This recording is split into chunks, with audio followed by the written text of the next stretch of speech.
What's up, everybody? So you might notice that Greg has changed form today. Greg Gifford is now Amy Toman. Or is it Amy Toman is now Greg Gifford? I'm not No. really sure exactly what to do. Greg's got his own deal going, not me. Greg is in the air right now, actually. So Greg can't make it with us today. And I know that we have taken a month off. So I am so sorry. But here we are. We are here today. I hope everybody, yes, we've got people coming in. So hi, everybody. How are you all doing? Hi, what's up, Trisha? How's it going? So anyway, thank you for joining the Local Marketing Institute Q&A. We have no intro slides today. So it is what it is. Hey, Mark, what's up, dude? So I want to introduce our gracious co-host today, which is Amy Toman. You know her as @BubblesUp on Twitter. Amy, for the people who don't know you, which I think they're insane if they don't know you, of course, tell us a little bit about you. Hi, Ben. Thank you, first of all, for inviting me to co-host today. I have been involved in SEO for about 9 years. I started out at a very, very small website development platform. I left there and I started a small business consulting with small businesses, mostly in the pet care space. And now I am working with attorneys. I am working at digital law marketing, and we do digital marking for attorneys. Yeah, you work with Mr. Andy Simpson. I do, the amazing Yes. Andy Simpson, he's just a total icon.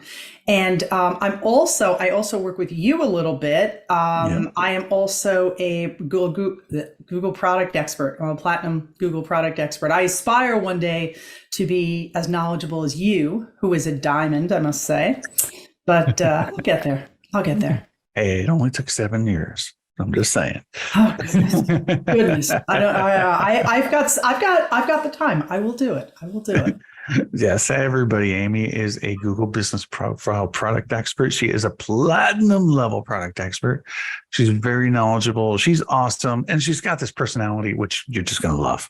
So with that being said, we're going to skip the whole slide stuff today. Hey, what's up, Max? How you doing? And Nate. Okay, so housekeeping, people. Housekeeping. We really would love it. We love having people in the chat. Please talk. Absolutely. But if you have a question, Nate, I'm talking to you. You need just please put it into the Q&A section. So that way we can go ahead. We can record it. We've got it. We can get to it. And if we don't get to it, then we're going to be able to go ahead and be able to answer later on in our next episode. So please abuse and use Q&A. As a matter of fact, if you do have questions, put them into the Q&A.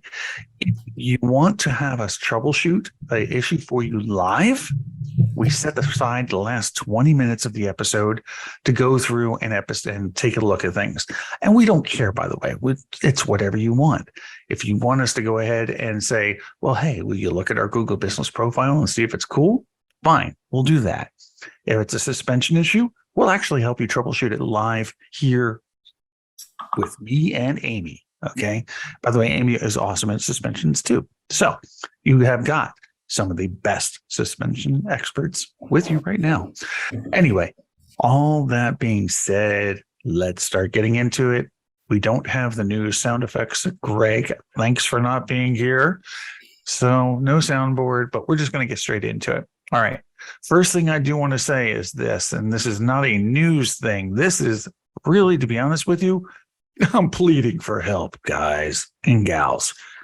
At Steady Demand, we are a local SEO agency, of course. We focus on Google Business Profiles, but we are in desperate need of some good SEO specialists, especially if you do audits.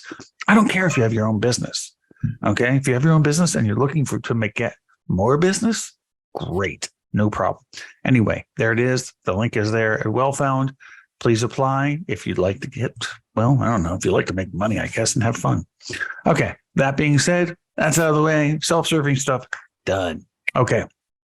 Moving on to news, kind of cool stuff. All right. So for those of you who are into local services ads, well, if you're not into local services ads, you really should pay attention to it. I'm putting into the chat all of the new categories that are being launched as of the 1st of this month. It used to be like PI, real estate, etc. But now they're opening it up to things like auto body, car washing, towing, hair removal, hair salons. Okay. There's a lot of hair salons out there. If you work with the franchises, you're about to be able to make some good money. Nails, piercing, cell phone, laptop repair, insurance. Give me a break. Insurance, huge, right? Solar, storage centers, barbershops. The fact of the matter is this. What this proves is that local service ads does work. I can tell you it does. But it works and is a great lead source. Yeah, I know, Nate. No food trucks yet. Accountants? I think so, actually. I think so. I would have to go consult the list. But I think they might be able to do it. So, yeah, of course not, Paul. Come on. Tobacco and vape falls into a restricted category, just like we're never going to see gun shops. Yes, auto repair is available, Dave. Yes. DDS, Ben? Yes. Ben, is the list available, a list of categories available anywhere? That's a great question. Oops. Let me go ahead and pop a link in there, because I guess otherwise we're going to have everybody just asking, is this available? Is that available? There you go. There's the list. So this is the list of what is currently available. Yes, auto repair is available. And dentists were launched. Gosh, I think January. Dentists were launched. Actually, a whole bunch of healthcare, dentists, orthopedics, you name it, was kind of launched. So anyway, if you're not into LSA, get into LSA. If you're not getting into LSA yourself, find somebody who can do it for you. Shameless plug, we can do LSA for you. Anyway, so that's that. Again, if you have any questions, you're welcome, Mark. Throw it into, and David, throw them into the Q&A, please. All right, cool. So the next piece that we have is I spotted this, I think it was like last week or something like that. And that is you can now, on your Google business profile, if you type in my business, or if you go to one of your customers' business profiles, it's being slowly rolled out, or it's being tested. You can now look at that profile as the rest of the world sees it. So no longer having to go incognito to see whatever everybody else sees. I don't know. What do you think about that? What else do you think is useful about that, Amy? I love it because some people, in my experience, some people find it hard to go to flip back and forth and to see how they're being represented. Like, you will put a photo on there, not realizing that you're seeing the top or the bottom half of a human, or it's being cut off because of Google's dimensions. If you do view as the public, view as the customer, then you can get a truly just a much better idea of how you're being represented. I've done that several times, and you on different places, and you have to play around. You have to play, but what it does is it also gives you a lot more control. Absolutely. Yeah. And absolutely. So I personally hope this thing gets rolled out 100%. I know other people are starting to see it, which means it's probably in that 10% range right now, which means we've got a good 2 to 3 weeks before everybody gets it. So look forward to that. And now, Amy, talk to us about local SEO for good. Oh, this looks like it is going to be an absolute blast. It's done. It is being promoted. It's being hosted by Brett Local, which, if you haven't seen it, it's a great tool for local SEO, gathering data, citations, whole bunch of different services they offer. And this day is going to be, it's going to be a couple days, and it is going to be, it's towards the end. It's right before, in the US, it's right before Labor Day weekend. I think it's the last few days of, it's the Thursday and Friday we're Wednesday and Thursday before Labor Day weekend. And it is a really huge number of SEOs, local SEOs. And most people are doing individual presentations. I know I am on a panel with Guy Salakis. I always forget his last name, how to pronounce it. I don't know. I call him Metalinks. He's that good. But Guy and Andy Simpson. And we are doing a panel on Google My Business Profiles, kind of the tips and tricks, things you may not have thought to use. And cool. The best part about the day is last year when they did this, they were raising money for different Ukrainian charities. And this year, each of the speakers is raising money for an individual charity. And I can say mine, which I'm very proud of. I actually had my shirt on earlier. I just don't have it here right now. Is I'm raising it for Girl Scouts of the United States of America. That's actually the top goal. So it's the organization as a whole. Girl Scouts was founded in 1912. They have done a lot of really, really cool activities over the years, including helping the war effort in, I'm not sure about World War I, but definitely World War II. They have had girls teach girls how to go outside, do a lot of outside activities, do a lot of activities within their neighborhoods, and youth enrichment, really, really cool, very open. They're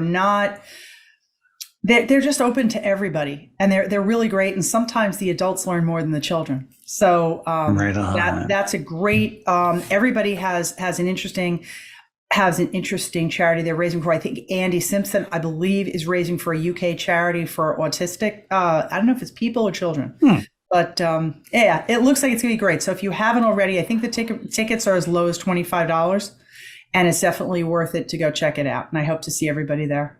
What I think is really, really cool, right? And I've talked about this before, is that what Bright Local's doing, which I super duper applaud them, is that they're really putting people on stage who nobody has heard of before.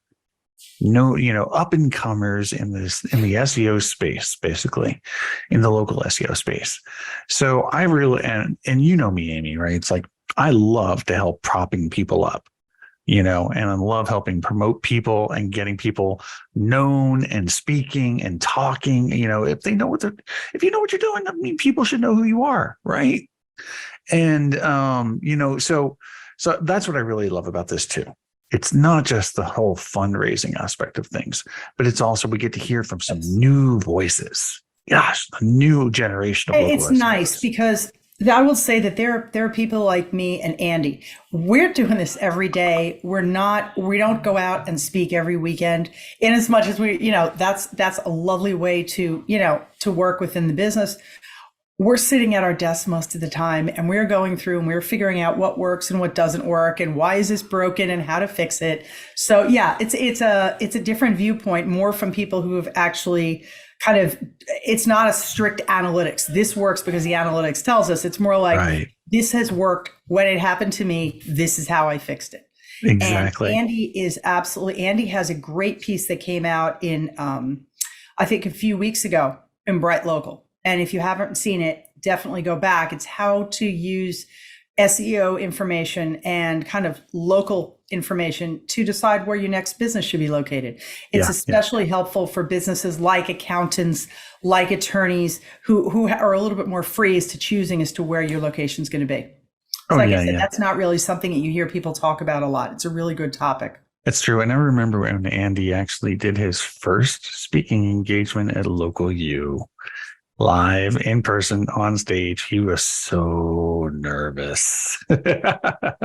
He did a great job, though. He really did. If you ever have a chance to just sit down and do a one-on-one with him, he really is brilliant, and he's so generous. I mean, he never holds back. He doesn't kind of give you half the information, and he wants to know what you're going to use it for. and then he tailors his response. He's great that way. He's a really, really nice person. And he's super duper tall. He is. He's about, I forget if he's 6'4", 6'5", and it's when you get into a room with him, the at local U, there's usually a get together before you start. Now, there is a little push for local U because I really love their gatherings.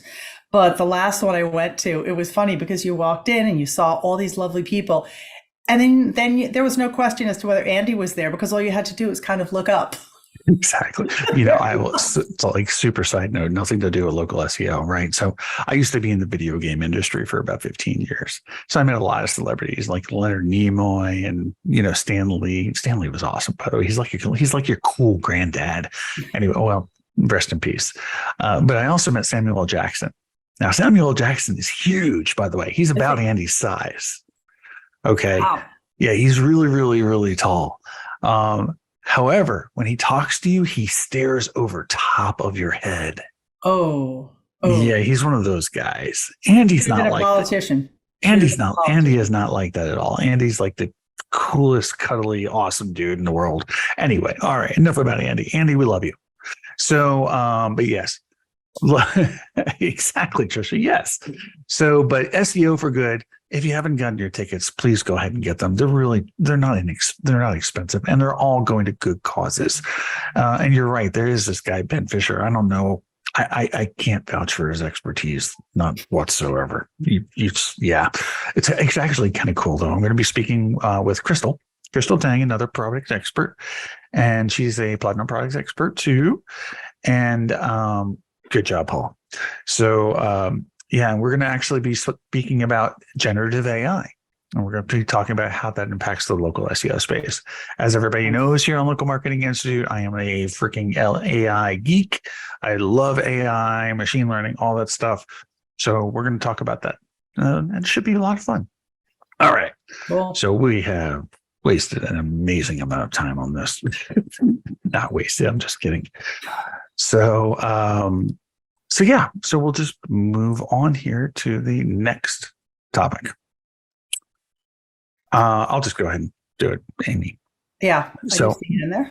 Okay. So this one's from Max, and we're now entering our Q&A, by the way, not the live Q&A, not yet. So this one comes from Mr. Knox Lopez. What's up, dude? Topic is about multiple listings. How do you manage multiple listings for a business? Example, junk removal. There's a secondary part to this question, which I'm going to break up. So, and let's see, actually, is Max with us today?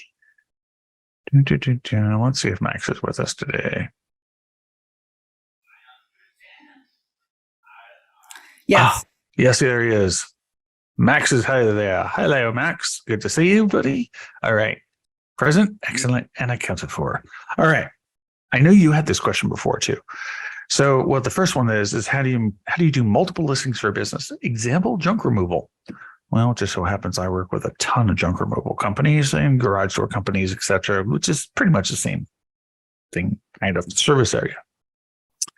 So the way that you do the multiple business listings, let me tell you how you don't do it first. Okay. The first thing is that you don't set up like a service area businesses at employees' homes. Okay. I see this a lot. I had a client the other day. So we're working on a reinstatement. They had like 5 profiles. All 5 got suspended. Who knew? Right. And so I'm looking in, I'm speaking with a client. I'm talking to him about this one location. And I'm like, looking at, I'm like, okay, so this is a home. Okay, no problem. Fine. Great. I start talking to the agency on record who I'm talking to. I'm like, so the first thing you need to do is ask your client is if they own this home. And I'm going to tell you with 98% certainty, they do not own this home. He's like, why do you think that? I was like, because this is how people in this industry behave. They'll have a storefront and then they'll set up multiple kind of satellite offices, right? But they'll be at people's homes.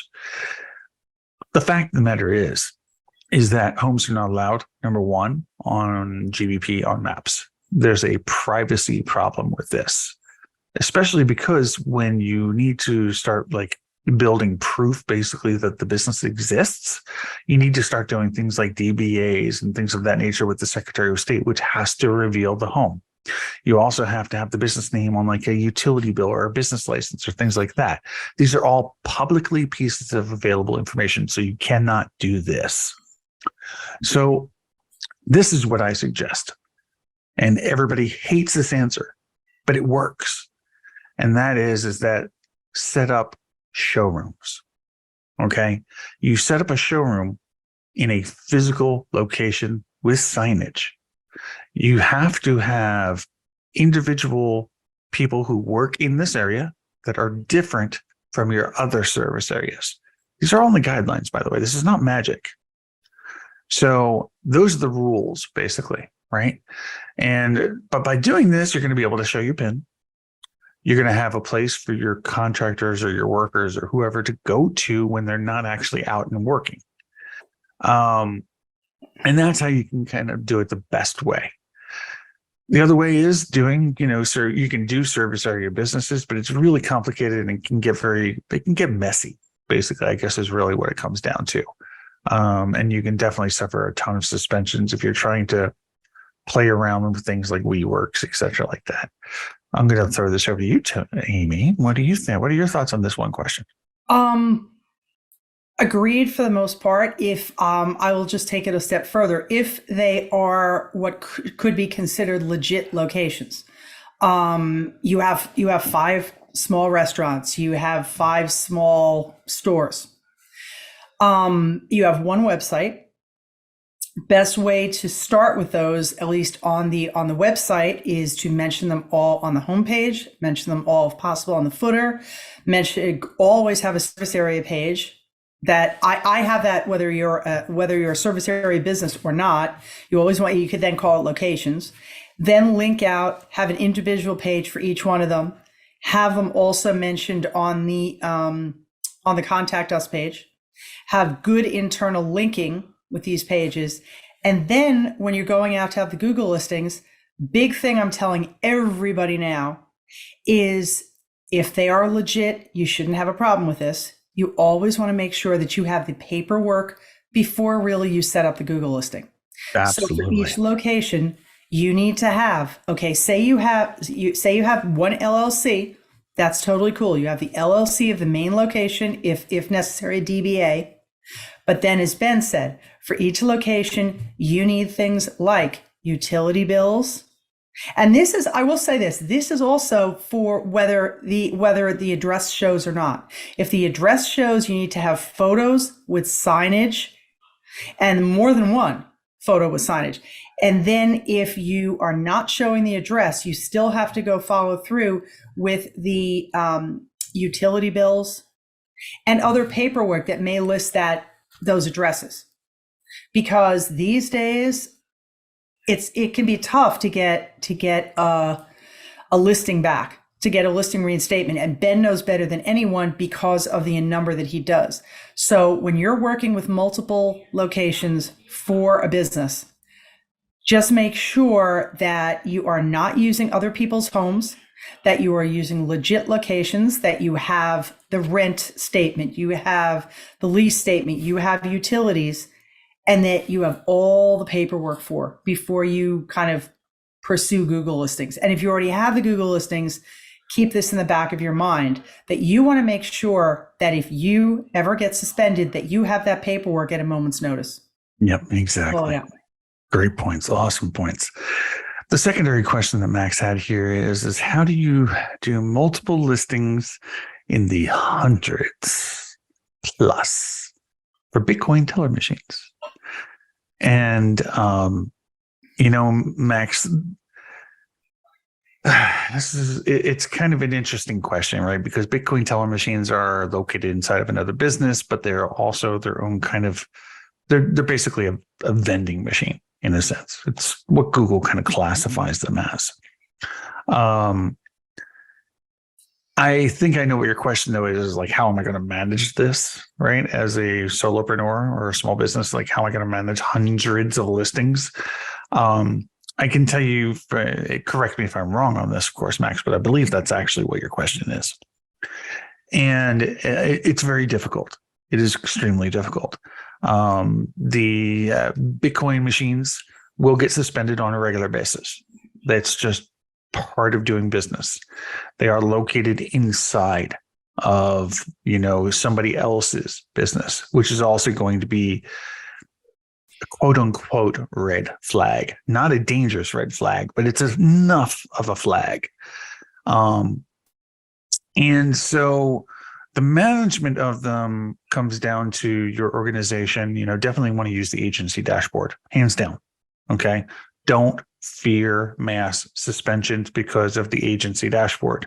That's not what you have to fear. What you have to fear is your, like Amy was saying, your documentation.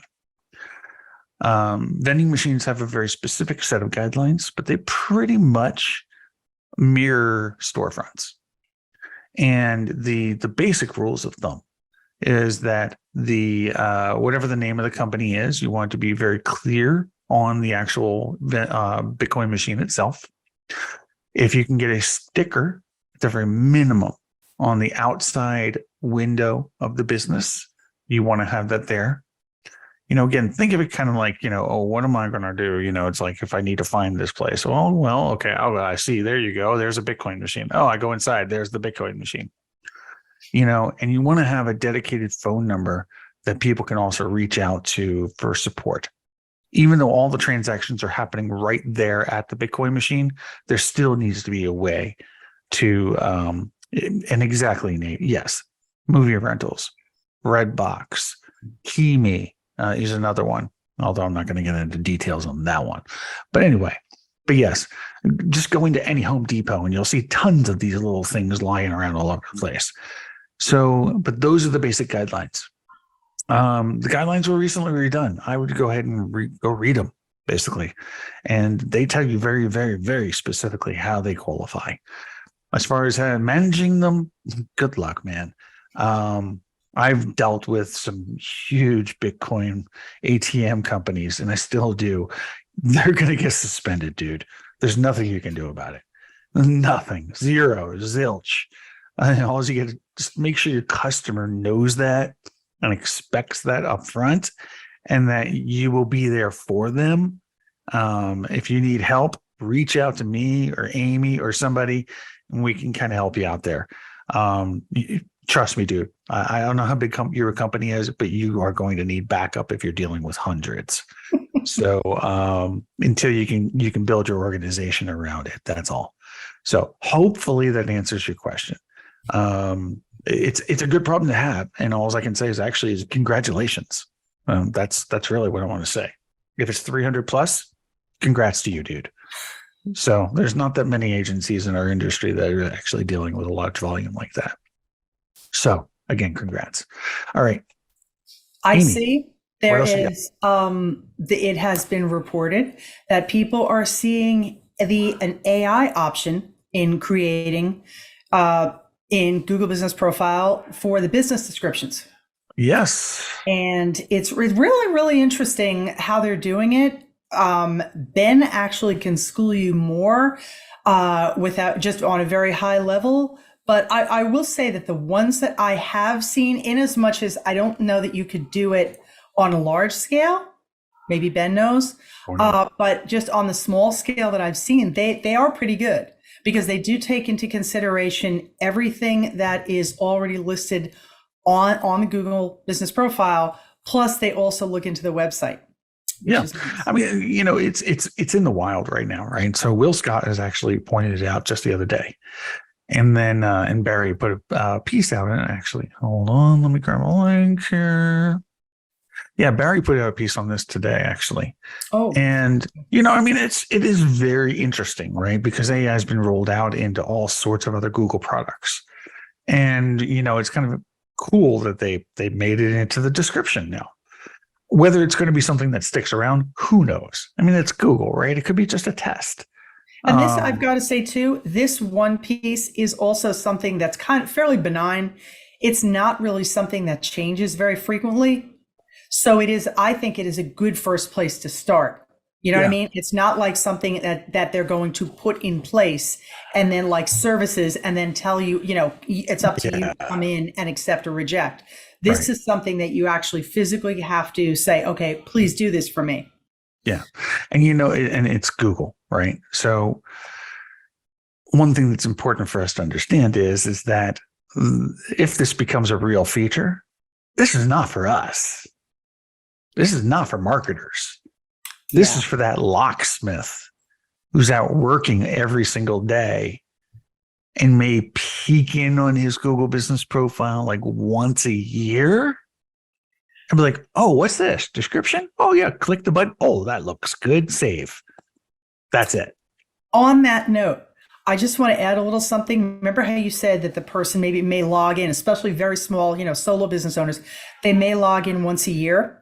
I Mm-hmm. did get a reminder today of Google's policy is now saying inactive accounts are considered accounts that have not been logged into and there's no activity in 2 years. Yes. And I know this was not necessarily on the plan, but it's reminding me of something very important. If you have clients who have, 8, 5, even 3 years worth of reviews, if many of those reviews were the only thing if that person created that account, wrote the review, and forgot about it, you may at some point starting in December of this year, you may start seeing some of them float away. And if you report them to Google, Google will say basically tough luck. But that's the thing about with Google products, they can't store these things forever. It's nice if they could, and I know that they've got data banks in very obscure places. But at some point, you can only have so much storage. So anyway, the whole idea that, as Ben said, sometimes with very small businesses, you don't touch these very often. I mean, obviously, we all advise against that. But you know what? The reality is, like, what percentage of Google business listings are for the very small businesses? It must be a huge number. So that's why something like this can really be helpful for people who need to pay more attention to being a carpenter, being a dog walker, being a barber, than actually sitting there and constantly saying, oh, I have 2 new reviews. Oh, great. Exactly.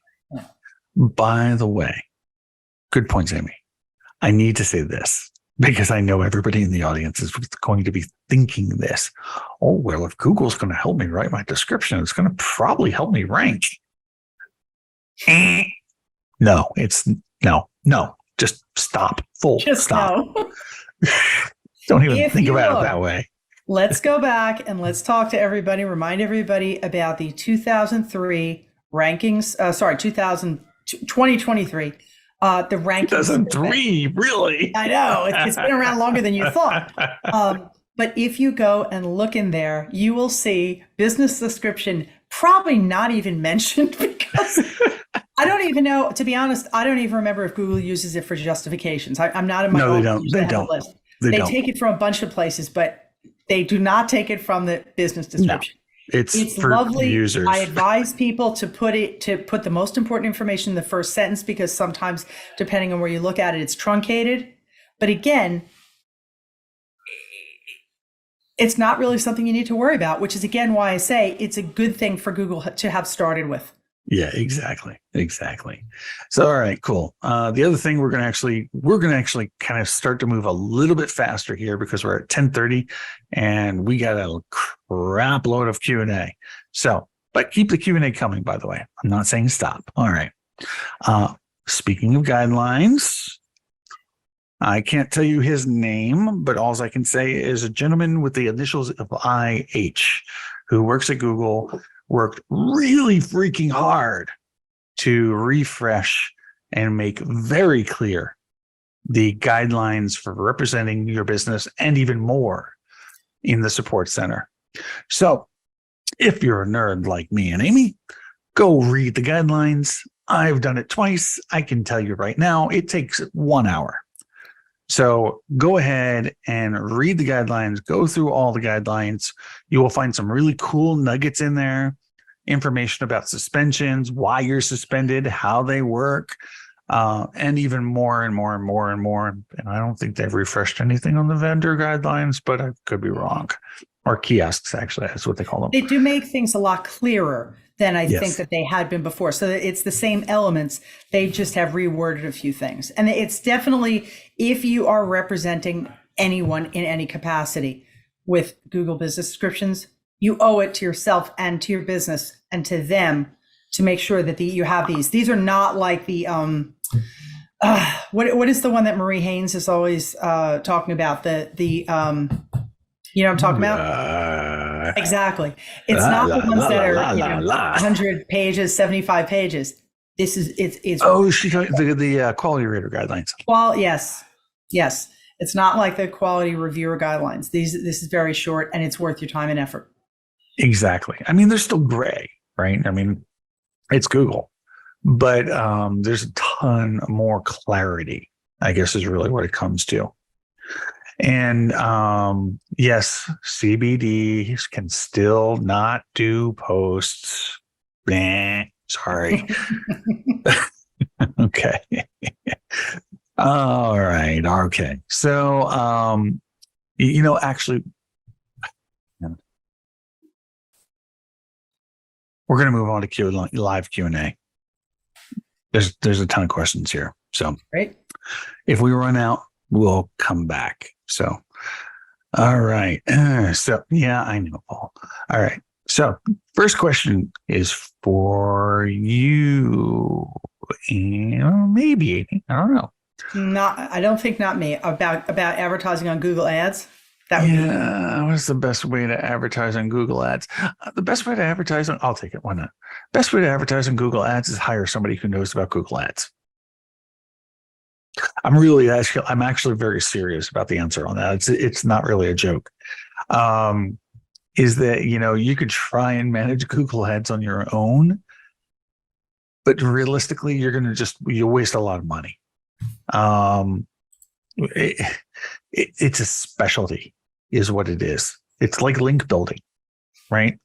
It's really, I'm sorry, Max, you lost the chat, but I just saw you in chat. So anyway, but yeah, so I mean, really it is. I would go ahead and I would look for a company that can help you with pay-per-click. There's a lot of them out there. The one that I use personally and I recommend, they're called Hot Corner Digital. Speak to Steven over there or Ross. No, I don't get a kickback. But it's a specialty. So that's how you advertise, I think, on Google Ads personally. Either that or, if you want to waste money, you could try it yourself. All right. I would like to take the next one because I actually have a document up. Do it. One of the biggest changes you see, this is from Trisha, biggest changes you see in Google's reorganized policies and guidelines just announced this week. I looked through, and as I was saying, there's not a lot. The essential elements are still there. I don't see anything that is going to blow anybody's mind, but a few things did stick out to me. One of them was that they're a lot more clear. They say if a merchant displays a pattern of violating GBP policies, they may have their access restricted. If a merchant's account is restricted, all business profiles associated with that account will be suspended. Yep. Now, this is a thing that I will say a lot of product experts know, but it's just not something that people think about. I will say that this happened to me. Oddly enough, this happened to me several years ago.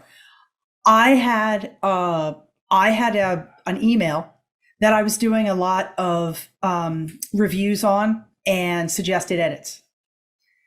I was in local guides. They decided they didn't like, X note, whatever the threshold was of the reviews that the edits that I suggested. And they decided I was no longer they did two things. I was no longer in local guides, which I didn't really care about, but within 12 hours, my Google listing went down, was suspended. Yep. I immediately connected these. And it was funny because there's somebody who used to be on here a lot who I figured this out before he did. And I was not the product expert. Anyway, what they're saying there is if you have the same user on, say, 5 listings And that user is leaving suggested edits. It's leaving reviews. It's doing things on other listings that Google finds problematic. You might not know it, but all of a sudden, all of the Google listings that have that email on them as a user will fall one after another. It's really sad to watch. There are times when we have seen when hundreds of listings will go down. But they're saying it here. They're making it very clear here now. It's not just something that, some people know. So that's the one thing I saw, which I was really, wow, they're spelling it out. Yeah. And it goes further. There's one addition to that, actually. Ooh. And they specifically state it in these new rephrased guidelines. And that is any Google product, which means that you could have a violation in AdWords. You could have a violation in Gmail. You could have a violation in Workspace. You could have a violation on Maps, whatever. So any of your Google products. The horrible thing is that if you have a violation in AdWords, they usually don't tell you.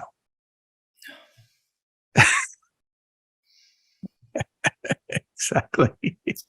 Well, the thing that you have to remember, though, just aside from like a specific platform, is when you have a user on your Google listing, any emails that are on that listing, they should not be used for any other purpose. Right. Maybe getting emails coming into them, but they should be vanilla. There should be no activity on them. And you need to talk to your clients, to your users, to your friends, whoever's on there, and tell them the same thing. Do not be leaving reviews. Do not be doing anything on any other platform. This should be dedicated specifically to this one purpose, because this is something that can happen. And obviously we don't want it, because suspensions are, why bother going through the effort? They're hard. Okay, so another thing that's in there is, and I thought this was kind of wild, merchants that don't access their Google business profiles for long periods of time may have their access revoked and content removed after adequate warning. Yep. So that's interesting, because a lot of small business owners who I'm aware of, they think Google listings are set it and forget it. You put it up there, you've got your information, you move on. Well, as we all know, policies change over time. And so you should be logging in anyway, maybe putting photos up, getting reviews, review responses, whatever. But not everybody does that. And again, going back to Google and their storage, they can't be expected to hang on to these things forever. And some people have had them over 5 years and they really haven't done anything. So now Google's saying flat out, you have to do something, or we're just going to take everything away and you can't have it back. And sometimes it's called use it or lose it, baby. That's it. That's it. And they're stating it right there. Also, another thing, and going back to business descriptions, do not display low quality, irrelevant, or distracting content. For example, misspellings, gimmicky character use, or gibberish. They do not like those in business descriptions, and they are saying it flat out. Don't go in and use, emojis. Don't go in and have capital letters and small letters. They don't like that. That actually kind of depresses me, because I'm thinking about, my cat, right? If I have a cat, I want my cat to write my descriptions for my customers. So, and that falls into the gibberish category. It's like, that should be allowed. Cats should be allowed to type descriptions. I'm just saying. All right. Next thing. Let's see. Quick thing. They do have information, and I'm not going to go over it. I think people need to read it for themselves about naming conventions for having multiple practitioners at one location. That's something to look at.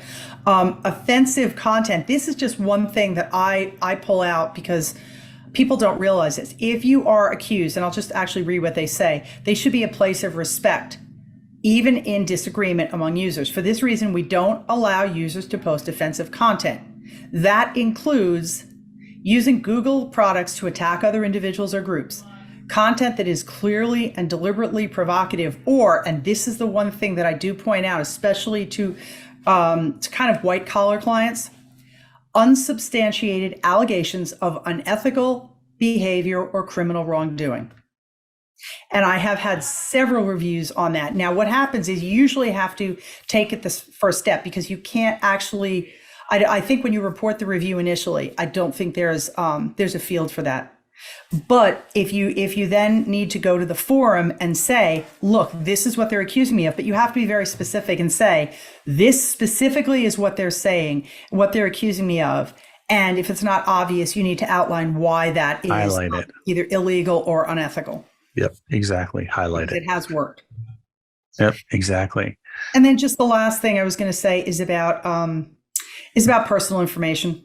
That's an interesting point. Content which contains personal information of another posted without their consent, such as their full name, their last name, faces in a video, other information which has been reported as having been posted without consent. So like, I couldn't do it, say for Ben, but if Ben goes in and says, hey, this was my name and information and it was posted without my consent, Google's probably going to take it down.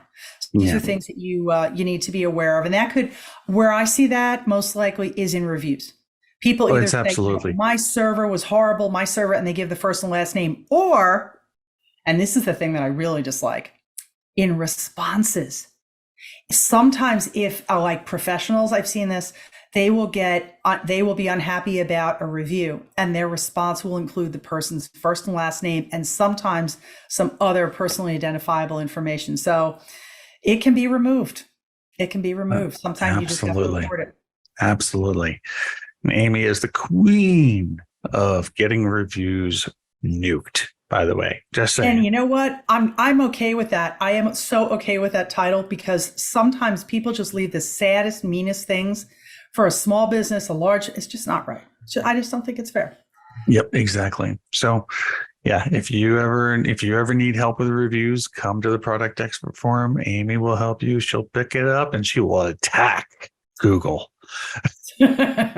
Literally. Trust me, I've seen the posts. All right, cool. So we are going to move in quickly because we've got 13 minutes left. So we're going to go through some of these questions. Okay.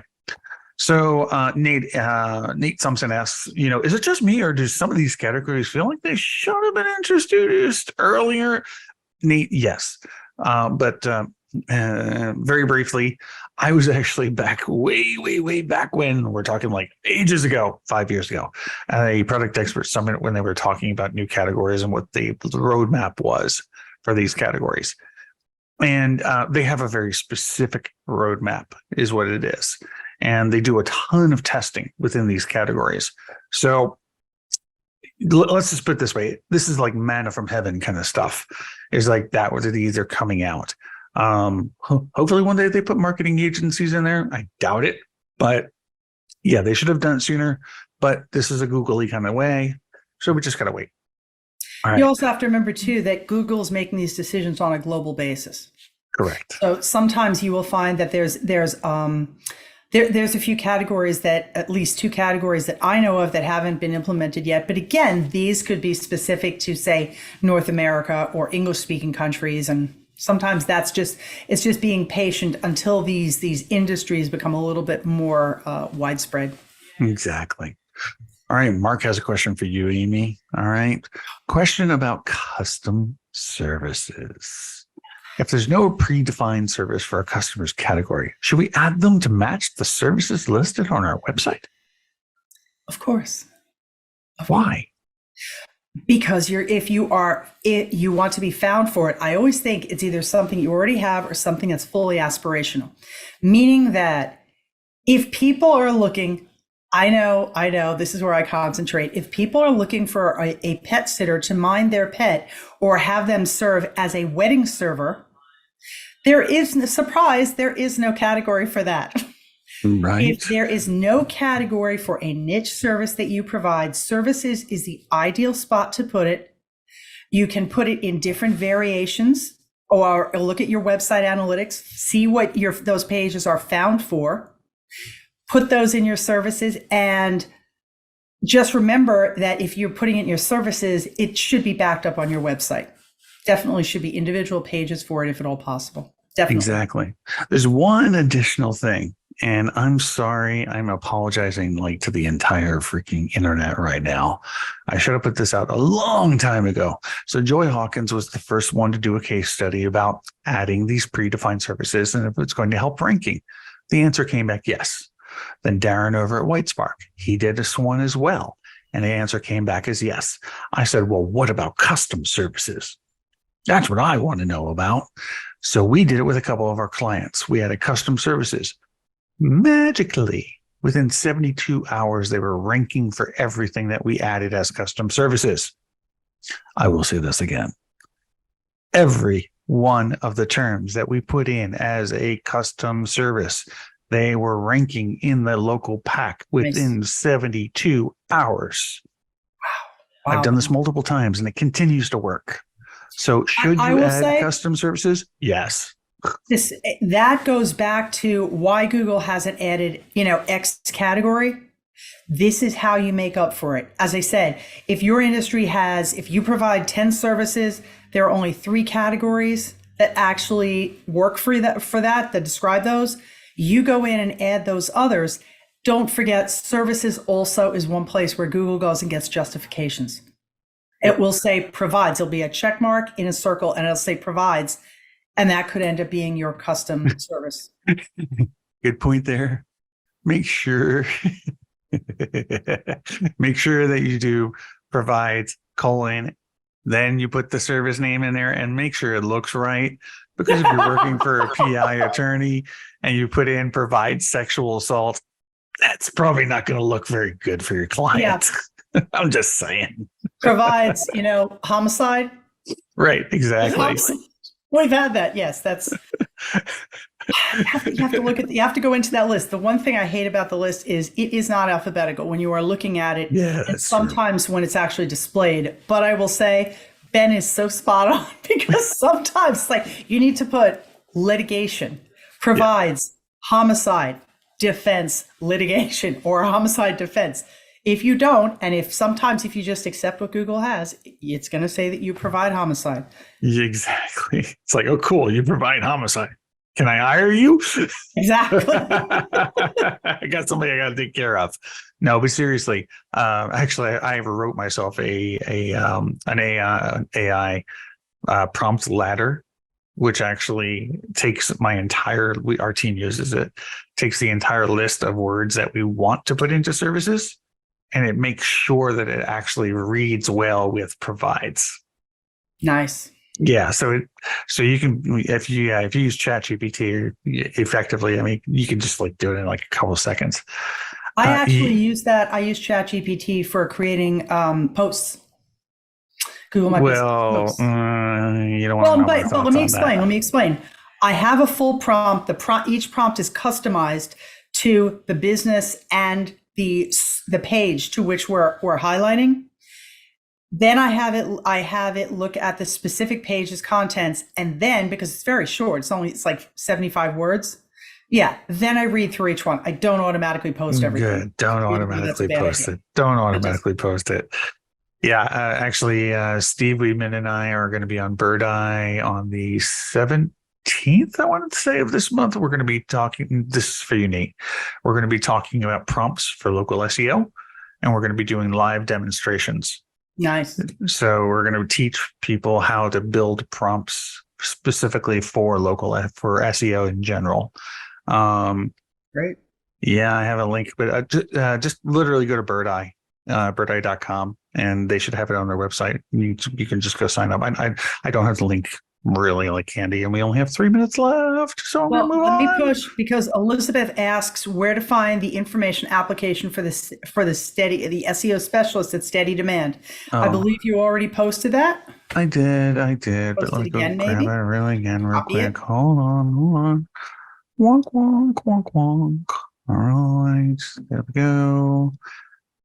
Move that over here. Move that over there. People listening, you have no idea what I'm doing. There you go. I'm going to skip around. May I answer Maria's question? Let's see. Yes, Maria, go for it. Business, just one. Is it okay to use your home address? Yes, it is. If you can only have it published, you can only have it visible if you have signs at that location. If you don't, You just toggle that off in that field. But the one thing I will say is just make sure that whatever address you use, you have documentation for it. If in the US you have LLC and or the DBA, you have your IRS, EIN, and your paperwork that supports your business being there. But yes, home addresses are definitely okay. They're dangerous, but they're okay. Okay, so actually, I'm just going to go hit up Nate then, because do you know if recordings will be available in case we didn't make it and make the Bright Local Conference? Usually they do. I will say, I'm not sure if that would be a paid feature, though. No, they're probably going to charge for it. But, I mean, $25 or something like that. Okay, let's see. Okay, so let's see. This may have been asked by Nate has another question. Nate, you're asking tons of questions, man. Good for you. So, all right, may have been asked in the past, but when it comes to GBP posts, again, kudos. You said GBP, not GMB. I did that before. I know I said GMB. So I speak and I still do it. All right. So is there a problem reposting the post at a later date, such as 3 months later? For example, if a business that offers very few services, can you circle back to the same exact post with photo, description, and link? Believe it or not, this is in the new guidelines, by the way. Oh, tell me what it says, because I have my own answer on this. Okay. So, geez, Max, you're going to really make me go dig up the link, aren't you? Okay. Anyway, if we have to stay up a couple extra minutes longer, I will dig up the link. Okay. So what it basically says is do not post repetitive content. That's the nutshell of the guideline. Cool. So in practice, you can do it. Okay. I can tell you that for a fact. The guidelines state that you shouldn't, but the guidelines are kind of gray, right? So if you want to do it 3 months later, sure. Why? But then again, my question for you is going to be, why? Why would you post the same content? This is actually where I'm a proponent. I know you want to say 1 second, Amy. This is where I'm a proponent of AI. I will not use AI to write new content. However, using AI to spin content, sure. Train it on your voice and say, rewrite this post in a more friendly manner. Perfect. Boom. Done. When I said I use it, by the way, I have to add an addendum on that. I use it on websites for which I have already been posting for a couple of years. So I don't want to put the same thing up there. The other thing I'll point out, two things. First of all, these posts are not designed to get responses. They're just like a billboard, right? That you put it up and you leave. The reason why we put them up there, besides having interaction on the listing, right, to show Google that we are active, it's not set it and forget it, but also to have information that they can grab from to use for justifications. So because of that, in as much as you have posted for this page 6 times, you want to try to grab some little new bit of that page for Google to then use to you're expanding your EEAT, you're expanding their idea of your entity. So if you repeat things, it's not helping you at all. You want to add something a little different. You want to add not only that we provide this service, but we provide this service in this location. Or, hey, we were in this location providing this service. And that to me, that makes a whole new post. And that's why I don't ever do that. I don't ever put posts up a second time. It doesn't help. There's no value. Exactly. By the way, thank you, Mark, for putting that link there for Bird Eye. That's actually a different session that we're doing with AI. I mean, it's not about AI. That's actually about local SEO. Steve and I do a ton of these things with Bird Eye, so it can get kind of confusing. I just put in a ungodly long link because I didn't click on it. But it should work. That is the specific one that we're going to be going over AI prompts. By the way, Amy, freaking awesome response. All right, we got 1 minute left here. We got a couple questions, but geez, all right, 1 minute. You know what? I only do this every once in a while, but why not? We've took a month break. So I'm going to ask everybody in the audience. Everybody in the audience, you now have a chance. Of course, the answer is yes. Okay, no, people know exactly what I'm going to say. Okay, I guess I've been doing this too long. Yes, that is the question. Do you want us to continue and answer the rest of the Q&As? We have maybe about 5 or 6 left to go. So just keep on going. Yes, yes, yes, sure. Yes, please. Yes, please. I think that means that the yeses have it. I would say that the answer is pretty much yes. What do you think, Amy? Shall we I let think more we should go for it. shall we? All right, all right. Yeah. Okay, Pretty everybody, the yeses have it. Here we go. All right. All that being said, let's see. All right. So the next question. All right. So let's see. This one comes again from Nate. So again, Nate, thank you for asking all the questions today. In the Bitcoin boxes like movie rental kiosks, I have a few set up in the past as a local guide, and the answer is yes. I mean, basically, it's an ATM machine, right? And it's its own what Google considers its own business entity, right? That's how Google looks at things. They look at things as entities. And again, as long as it follows that kind of same red box-ish mentality, meaning I can do the transaction there, it has signage, it has its own phone number. It can be an 800 number, by the way. That's kind of the cool thing about it. Then it's totally allowable. I'll give you a quick example. I have customers who do like data recovery and things like that, right?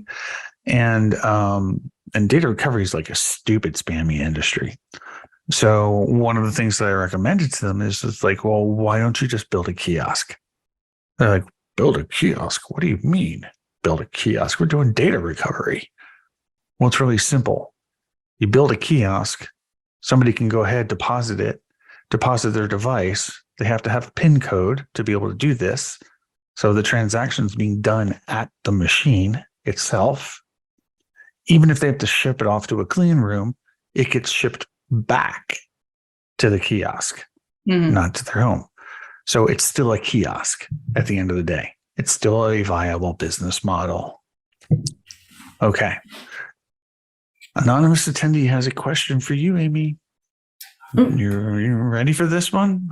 Let's say I have clients in a trade in a large city, other companies. No. I got this. I'll tell you. Hold on. So, just a point on multiple location businesses. I have. It's the same question. I have clients in a trade in a large city. Other companies have made fake GBP locations in a downtown area like apartment buildings or virtual offices with no signage, staff, etc. for SEO. These fake listings have reviews and locations listed on their website to make them look legit. It makes them look legit. It really does. Yeah, right. I have filed numerous business redressal forms. The proof is so obvious, even for Google Maps Street View images, yet Google does not remove them. It's been going on for years. What do you suggest? First of all, I love the dramatic reading of that. That was well done. I think you deserve a Tony. I will put you in for it next year. Thank you. But I will say, if your proof is good, and I would get every single piece that you can and put it into that, whatever you submit with your redressal, go onto the forum, go onto the Google Business Profile Forum and say in the title, issue hasn't been addressed, proof included or proof attached, and put it in there explaining what the situation is, and then show what the proof is that you have. Say that you have whatever your spreadsheet is, or it's attached, or it can be seen here in this Google Drive folder. And hopefully Product Expert will escalate it to Google. That's the biggest thing. Is I know that they're not perfect. I know that they don't often do it, but sometimes you have to go back and say, well, is there a possibility that I could have included something else? Because I go really far when I'm doing this. I get everything. I Awesome. want to make an amendment to that. Oh, So you were not a product expert back in these days. This is when we had lithium. We had the whole forum versus the community. And we had a very aggressive spam reporter that would come in and post their name and the evidence and all of this. oh, oh. This person was actually hunted down by the spammer. They showed up at their house with a gun. I had a teeny little mention. I would like to highlight my mention, put the vague information, and then put it in a Google Drive folder, and then just share that code. Would that be better? No, No. what you want to do though is and there's no way you would have known this, by the way, Amy. What you want to do though is that you just come in and say, look, I've reported this very large network and it's been 2 weeks. Nobody has actioned it. Give the case ID only. Yes. That's all you need to do. Just the case ID. When we give the case ID to Google, then they will be able to take action on it because they can see all the data, right? Good point. I mean, people still to this very day say, hey, I've got XYZ company and they're blah, blah, blah, blah, blah. And I look at them every time I see it, I cringe because they've got their name on there and everything. And it's like some of these guys, I mean, all I can say is some spam networks are like connected to Russian mafia, Israeli mafia. I mean, it's pretty bad. And what I can don't happen. think people realize that sometimes if someone has posted in the forum about a specific business, can I say this? Sure. What's up? Yeah, that result, that post can come up in a search. Oh, absolutely. It's all publicly available. And I don't think people realize that Google Business Profile forum posts are indexed. Yeah. And if you are using that forum for your business, your clients, whoever, anyone you represent, it is to your benefit to do as I said and put things in a Drive, or do as Ben said and only put the case ID. Yep. Because your information has been indexed and it will take a while for it to come out, even if somebody goes in and removes the post. So just all right. I'll throw out one more nugget and then we'll pick on Andy because Andy is in the audience now. So, but the other nugget is that what Amy just said there is extremely true. Everything is publicly available. They crawl it, they surface it in Google search. There are usually, and this PI, public personal injury attorneys are most notorious for this. They will keep a search and they will look for their names. If they see it on the forum, they can, I'm not going to tell you exactly how this is done, but they can open up a lawsuit and they can find out your information. Even if you try and hide it, they can find out if you redress them. They can find out you posted it on the forum. And if they get taken down, they can and they could sue you. So you have to be really careful. So just keep your information personal, I guess is the point. And Andy, why we're going to pick on you is because we basically said that you look like Samuel L. Jackson. You're about as tall as he is. So anyway. Can I answer one in here? It's Sean. It says, do Google reviews ever fall off because of age? I had some over 10 years old that just disappeared recently. Unless Ben can tell me otherwise, they do not fall off because of age. But two things. First of all, Google has filters now, and the filters will sometimes, they'll make some sort of kind of out there connection, and your review could be filtered out. It could be because of your content. It could be because of your account. It could be because of the business that you left it on. It could be the time a whole bunch of things. The other thing is, going back to what I said before, don't forget that Google, starting in December, is going, if you have accounts where you've done nothing, you created it, you left a review, you never went back to that account, starting in December, some of that content is going to be deleted by Google. So if you have a listing that has, say, 100 reviews and you start noticing they're going away, Now, besides just thinking that they have been filtered, you also have to add, oh, thank you. You also have to add to the fact that maybe that was just the ones that were left were really old. Like I looked at one the other day, a listing, and they had reviews from 8 years ago. And a lot of those were accounts on which there was only one review.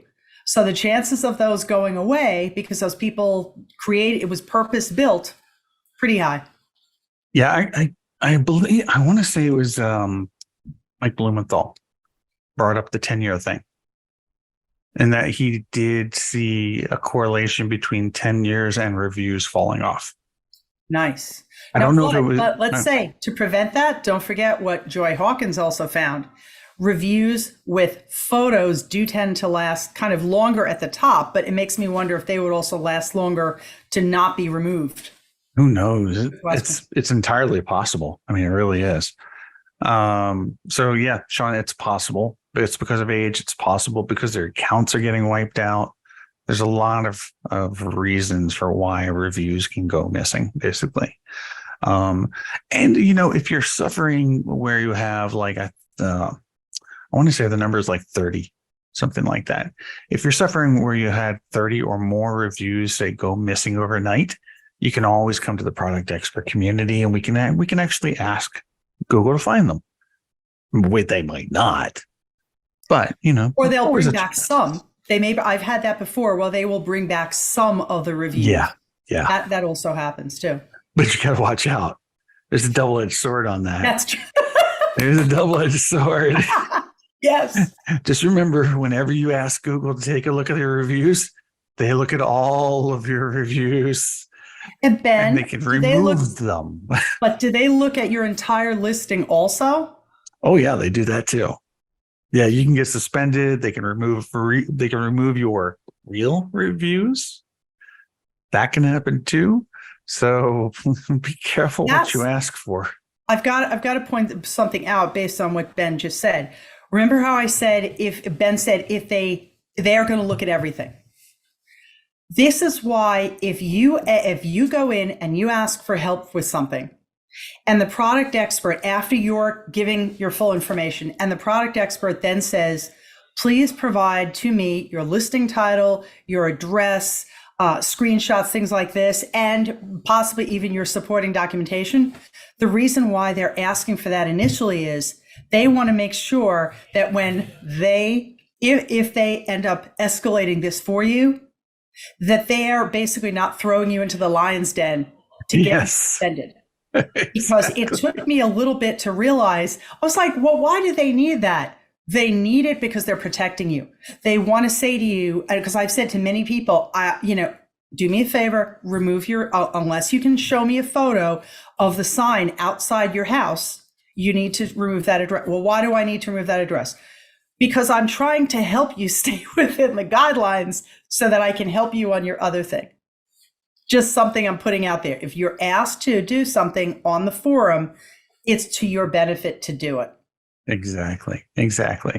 All right, we got 2 more questions to go. And one thing I want to tell Andy, Andy, we talked about you earlier, man. You got to catch it on the replay. We actually gave you huge kudos for your talk at Local U, and of course, your upcoming talks as well.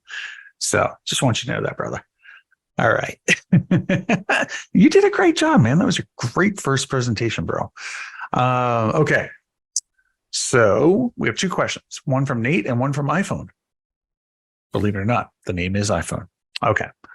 So a fun question for both me and Amy. So if both Bing Places for Businesses and Apple Business Connect, Apple Maps, we're both in terrible, complicated situation where they're hanging off a cliff and you're only able to save one. I love that question. Okay, you're only able to save one. Which one would you save and why? Because my kids, my husband and I, because my husband listens to me because I buy his phones for him, we're purely Android. All 3 of my children, they are adults. They are Apple people. I would keep Apple. because I think in the US at least, there are more Apple phone users, I think, than Android. The rest of the world, it's Android, but in most of the world. But I know that in the US, there are more Apple phones out there. And my guess is people just inherently will just kind of use whatever is on their phone. They're not necessarily going to download Google Maps or, anything that's not specific to Apple. I would tend to keep it to Apple, the Apple Business Connect. So what I would do is I would yell at both of them, and I would say, Bing, hold on to Apple. Hold on to Apple's feet. I'm going to go tie myself off here, right? And if Bing falls, oops. Keep Apple. I'd like to keep them both. Why? Apple has more users, yes. Right. I mean, I've got an iPhone too. I still use Google Maps, but I do like the Maps experience, right? Bing, I still think Bing has a chance, only because of the advances that they have made with AI. Agreed, so I think agreed. They have a good chance of gaining a little bit more market share. Go ahead. Funky little side note that Yes. I noticed and I was very impressed by. Usually we say, if you have a choice between reviews, get your reviews on Google. Yeah. Right. What I noticed on Bing, and this was a few weeks ago, is that Bing does not obviously say what Google reviews you have, but they will say what reviews you have on social media. Mm-hmm. And I was floored. I was like, I never thought there was a reason to have my Facebook reviews. I don't really worry about them. I respond to them. I'm happy, but I never go out of my way. And I was on there and I was like, that's really interesting. So now I always tell people, Google first, but definitely, if somebody says, well, I'll do it more than one place, I think go for your social media accounts. It's definitely worth it because Bing does highlight those. Yeah. Yeah, exactly. And where does Tesla get their reviews from? I don't know. I think Tesla uses Google Maps data. Actually, you're the Tesla person. I'm pretty sure. I have my little Subaru, and I'm quite happy. I love my Tesla. Just saying. I got my Subaru; it's brand new, and I'm very happy with it. But yeah, I'm pretty sure it's Google Maps. So yeah, I'm pretty sure. Yeah. Oh, cool, Max. You got a Tesla? Right on. Model 3. So, yeah, but I mean, I think we got to wrap up here in a minute. So, but, I think in all, you need to look at where users are at. That's really what it comes down to, is where are users going to be? And the one other reason I would go with Apple over Bing is because the Bing team is actually super tiny. There's 2 people on the Bing team. Okay. 2. Wow. That's it? That's it. So the Bing team for Maps. And so the spam is rampant and there's no way to report it. Yes, I have seen that. Also. So it's a steaming pile of emoji is what it is, in my opinion. So, but again, who knows what's going to happen in the future? Apple Business Connect. Yes, exactly, Nate. Apple Business Connect features are super comparable to GBP now. I mean, you can even make a post on Apple actually at this point. I don't know if you knew that. Wow. So, plus it also interconnects into the entire Apple ecosystem.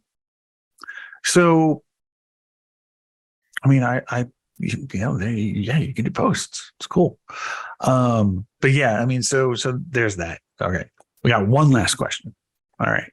This is from iPhone 83. Hi, iPhone 83. How are you doing? Okay. Hold on. What's Paul saying? Your brother has his Tesla. You have an older BMW. Speed you in? I don't think so, dude. Have you ever gone flat out with a Tesla? Really? You have? Well, they must have been chicken poop.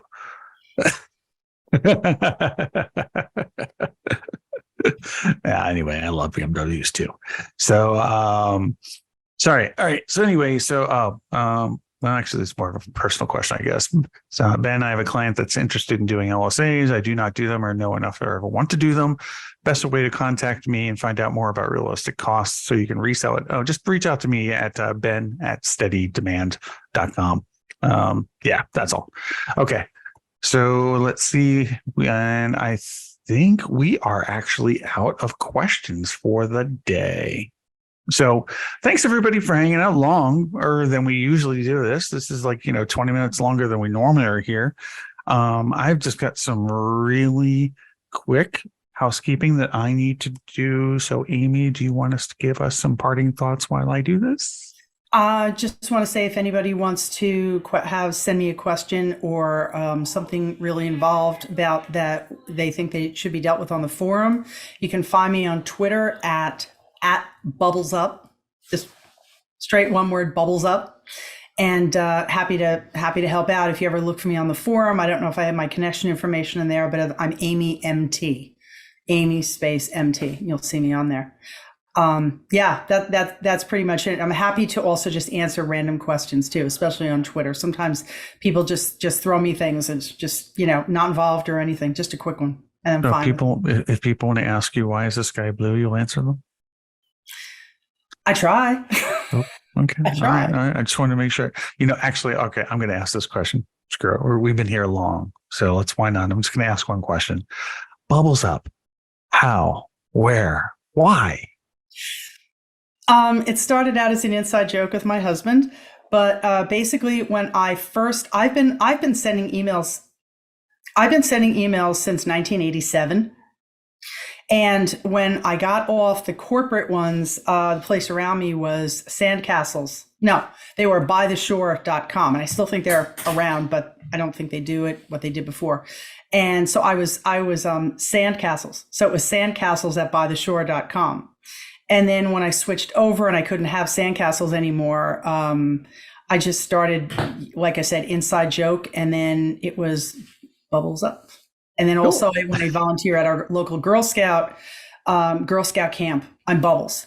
So, right on. But also, I also find too, I will say that it's very hard when people say bubbles, but most people smile.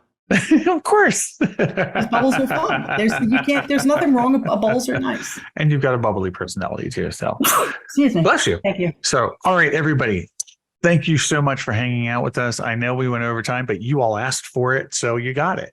So hope you had a great week, and I hope you have a fantastic weekend.